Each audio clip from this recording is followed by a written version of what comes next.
Romans chapter 13, verse 7. Render therefore to all their due, taxes to whom taxes are due, custom to whom customs, fear to whom fear, honor to whom honor. I hate taxes. I hate trying to figure them out. I hate having to come up with the money to pay them. And I hate worrying about them all year long. I just hate taxes. But just because I do not like something doesn't mean I shouldn't do it.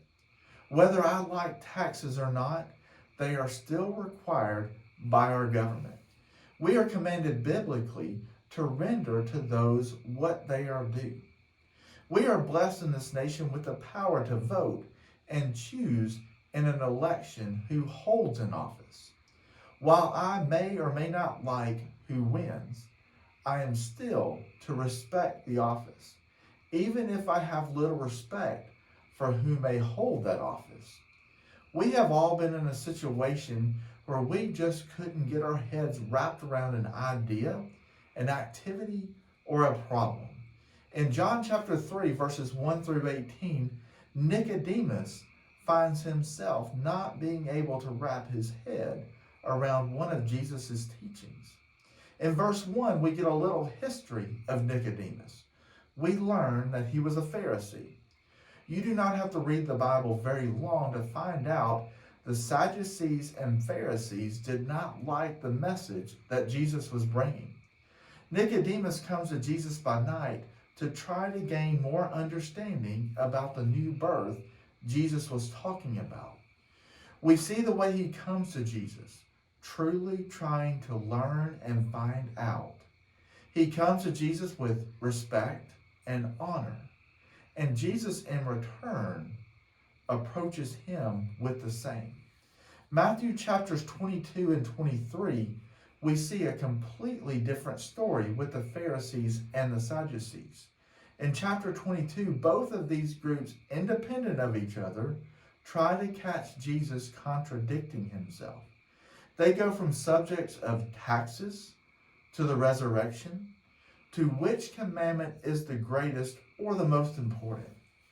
Knowing his time was coming to an end and knowing their hearts, Jesus takes them on head to head in chapter 23.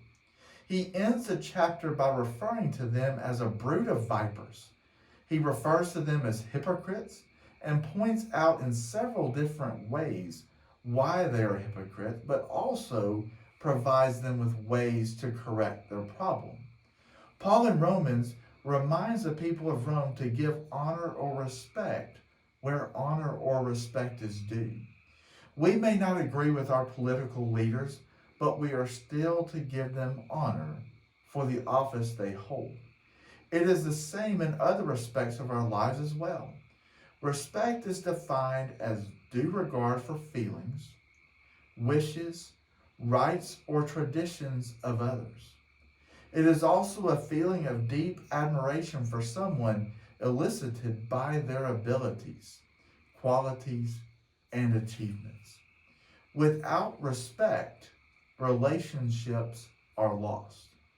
We need to show respect to people who do not deserve it, not as a reflection of their character, but as a reflection of our own. I want to challenge you today to be a reflection of what you would like to receive. Nicodemus went to Jesus with respect and received respect in return. The Sadducees and the Pharisees did not. If you want to win the respect of others, then give respect. If you want truth, you must be truthful with others. If you want love, you must first love. Be a reflection of what you would like to receive.